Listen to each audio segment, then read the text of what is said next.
시청자 여러분 그리고 장병 여러분 안녕하십니까? 국방 뉴스를 전해드립니다. 지금 전국적으로 2015 재난대응 안전한국훈련이 한창입니다. 우리 군도 이에 동참해 재난 발생 시 국민의 생명과 재산을 지키기 위한 대응 능력을 점검하고 있는데요. 특전사 비호 부대는 재난 대응 훈련의 일환으로 대형 재난에 대비하기 위한 강도 높은 훈련을 펼쳤습니다. 이혁근 기자의 보도입니다. 1995년 6월 29일 서울 서초동에 위치한 삼풍백화점 건물이 무너지는 사고가 있었습니다. 당시 사고 현장에 많은 구조 인력이 투입됐고 그중 특전사 비호 부대도 현장에서 인명 구조에 나섰습니다. 삼풍 사고 후 20년이 지난 2015년 부대원들이 사고의 아픔을 잊지 않기 위해 재난 대응 안전한국 훈련에 구슬땀을 흘립니다. 이번 훈련에는 인근 소방서와 경찰서 대원들도 함께 참여해 서로 호흡을 맞췄습니다. 삼풍 사고와 유사하게 부대 인근 건물에 불이 나고 붕괴의 위험도 있는 상황. 구조 요청이 들어오자 모든 구조대원들이 신속하게 움직입니다. 옥상으로 대피한 사람들을 구하기 위해 에어매트에 바람을 채우고 로프를 이용해 구조대원들이 건물 위로 올라갑니다. 일부 인원들은 에어매트를 이용해 안전하게 구조하고 나머지 인원들은 미끄럼대같이 생긴 구조 장비를 이용해 대피시킵니다. 소방 장비로도 인명을 구조하고 불길을 잡기 위해 연신 물을 뿌립니다. 화재 진압용 펌프 차량과 고층 건물 인명구조에 적합한 굴절차 그리고 구조버스가 동원되었으며 국민의 생명과 재산을 보호하기 위하여 보다 신속하고 빠른 출동 태세 확립을 위하여 국민 안전에 만전을 기하도록 하겠습니다. 건물 내에 남아있는 사람들을 구하기 위해서 또 다른 구조팀이 나섭니다. 건물에 들어갈 수 있도록 길을 여는 것이 첫 번째 과제. 통로를 확보한 후 실내에서 환자에게 재빠르게 응급조치를 합니다. 이윽고 건물 밖에 있는 구조 차량에 특전사와 소방대원들이 함께 환자를 옮겨 소중한 생명을 구합니다. 이번 훈련을 통해 재난 발생 시 민관군 통합조치 능력 향상을 시킬 수 있는 좋은 기회였으며 특전사 부대원들은 언제 어디서든 재난 상황이 발생 시 국민의 재산과 생명을 지킬 수 있는 만반의 준비가 되었습니다. 부대는 오는 22일까지 재난 대응 훈련을 하며 인명 구조 능력을 점검할 계획입니다. 안전한 대한민국을 만드는 일, 육군 특전사가 앞장서고 있습니다. 국방뉴스 이혁근입니다. 육군 36사단 장병들도 강원 지역에서 실시된 2015 재난대응 안전한국훈련에 참가했습니다. 부대는 언제 어떠한 재난 상황에도 확고한 대응 능력을 갖춰 강원 지역의 안보 지킴이 역할을 수행한다는 각오입니다. 송민아 기자입니다. 강원도 원주시에 위치한 한 건물에서 사고가 발생해 건물 일부가 붕괴되고 화재가 발생한 상황. 건물 안에 있던 부상자들이 다급히 건물 밖으로 뛰쳐나옵니다. 육군 제36사단을 비롯한 원주시청과 원주소방서 등 민관, 군경은 상황 초기 진압을 위해 신속하게 대응합니다. 20일 펼쳐진 훈련은 재난 대응 역량을 강화하기 위해 국민안전처가 전국적으로 시행한 2015 재난 대응 안전 한국훈련. 40여 개의 민관, 군경 기관에서 참가한 이번 훈련에는 강원 안보 지킴이로 나선 육군 36사단도 40여 명의 병력을 투입해 초기 대응 능력을 점검했습니다. 건물 안 부상자를 신속히 옮기고 화재 초기 진압으로 큰 불로 번지는 상황을 막는 데 성공합니다. 이어 출동한 소방차가 고층에 있던 잔불을 진압하며 추가 인명피해 없이 상황은 마무리됐습니다. 민관군경의 유기적인 초동 조치가 빛을 발했던 순간입니다. 오늘 훈련을 통하여 민관, 군경이 만일에 발생할 수 있는 화재, 테러 등 각종 재난에 완벽히 대응할 수 있음을 보여주었습니다. 앞으로도 지역 주민의 안전을 위하여 어떠한 상황 속에서도 확고한 대응 태세를 갖춰 강원도 안보 지킴이 역할을 완벽히 수행해 나가겠습니다. 부대는 앞으로도 재난 대응 안전 한국 훈련에 매년 참가해 강원 지역의 안전과 안보를 책임진다는 각오입니다. 국방뉴스 송민아입니다. 최윤희 합참의장이 서부전선 포병사격 훈련장을 찾아 우리 군의 즉각 대응 태세를 점검하고 장병들을 격려했습니다. 최 의장은 적 화력 도발 시 도발 원점은 물론 지휘 지원 세력까지 초토화하라고 지시했습니다. 김지한 기자입니다. 최윤희 합참의장이 서부전선 포병훈련장을 찾아 우리 군의 대응 태세를 확인했습니다. 20일 다락대 훈련장을 찾은 최 의장은 현장에서 상황 보고를 받은 뒤 북한군의 화력 도발을 상정해 실시한 포병 대응 사격에 참여했습니다. K9 자주포에 탑승한 최 의장은 직접 실사격 훈련을 통제하며 장병들을 격려했습니다. 최 의장은 이 자리에서 북한의 최근 도발 양상이 과거에 비해 대단히 공세적이고 강도 높아졌다며 적 도발 시 도발 원점과 지휘 지원 세력을 초토화해 적이 뼈저리게 후회하도록 하라고 지시했습니다. 도발을 한다고 하면은 사실 우리는 어떠한 도발에도 우리가 이런 신속, 정확, 충분한 대응을 할 수 있는 충분한 우리 준비가 돼 있어요. 그래서 문제는 여러분들이 얼마만큼 강한 의지와 그런 태세를 유지하면서 바로 즉각적인 대응을 하느냐는 게 가장 중요한 관건이고.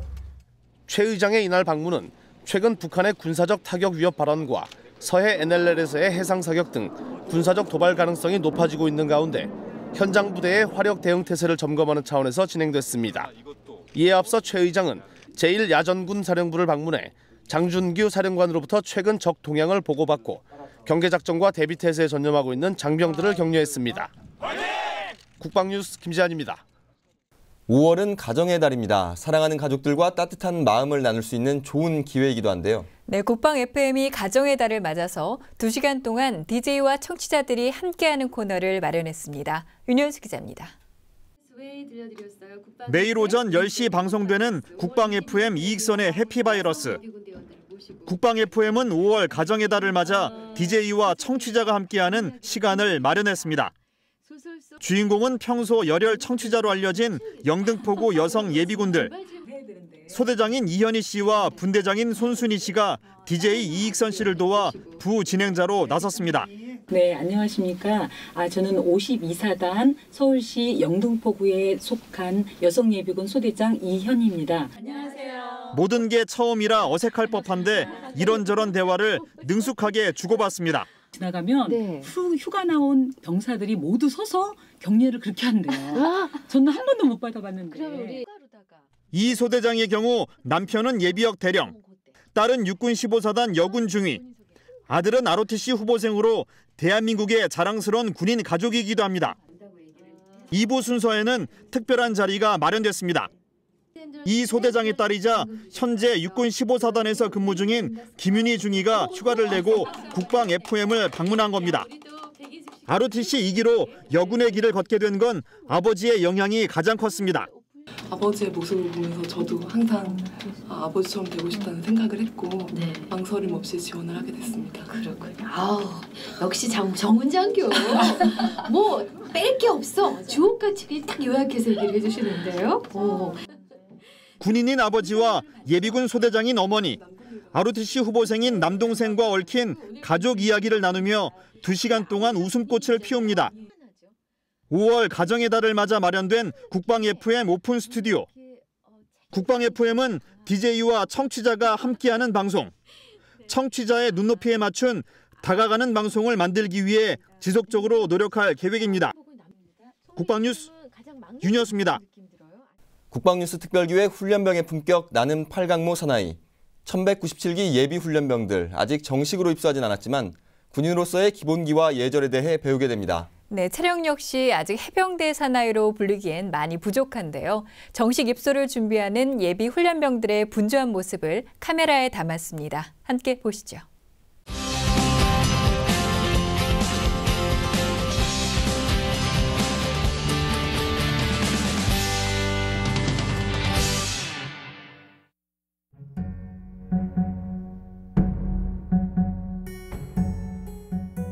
신명대 1197기 정의산 복대 전문의입니다.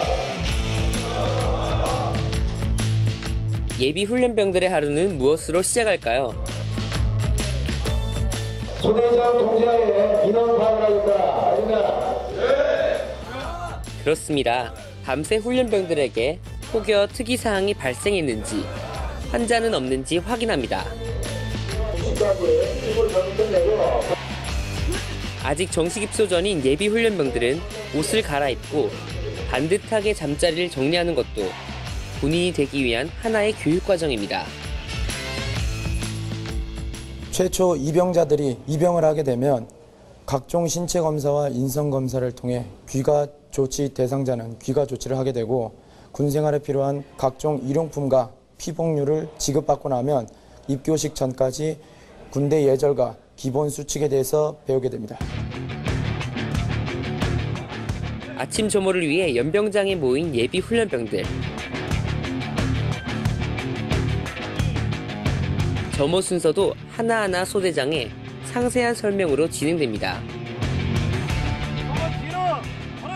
여러분들 아침 조모에는 인원 파악을 한 후에 애국가를 월수에 일수에 맞춰서 1절부터 4절까지 한 개의 절씩 일별로 재창을 하게 되어 있습니다. 알겠습니까?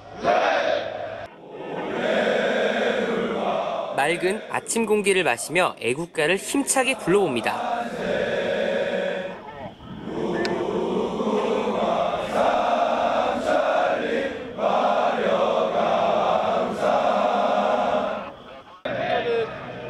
턱걸이, 고무줄 달리기, 일본인 소리 등 6가지의 단순한 체력 단련 종목들로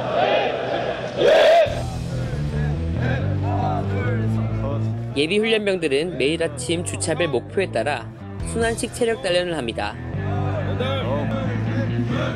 아직은 체력이 받쳐주지 않아 마음처럼 몸이 움직여주지 않습니다.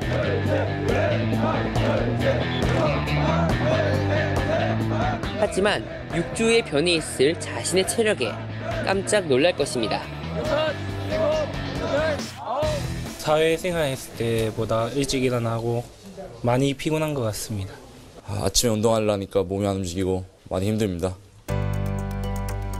입소식을 하루 앞두고 두발 정리에 나선 예비 훈련병들. 한 개씩만 꺼내서 서로 힘을 합해 이발을 합니다. 이들은 무슨 생각을 하고 있을까요? 약간 긴장은 됩니다. 처음 이렇게 짧게 자르는 거라서 좀 긴장은 됩니다. 이걸 자르면서 새로 해병대로 태어난다는 생각으로 임하겠습니다.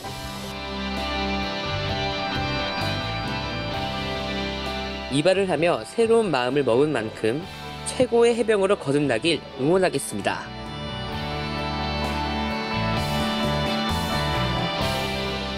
그런데 해병대 하면 상륙 돌격형 머리를 떠올리게 되는데 머리 모양이 다릅니다. 훈련병들이 아직 해병대원으로서 갖춰야 될 기본적인 자질들을 아직 갖추는 교육을 받지 않았기 때문에 일단 머리를 상륙 돌격형으로 자르지 않고 양도 되는데 이러고 되보자 아래와 같이 자신감과 도전 정신을 가지고 네!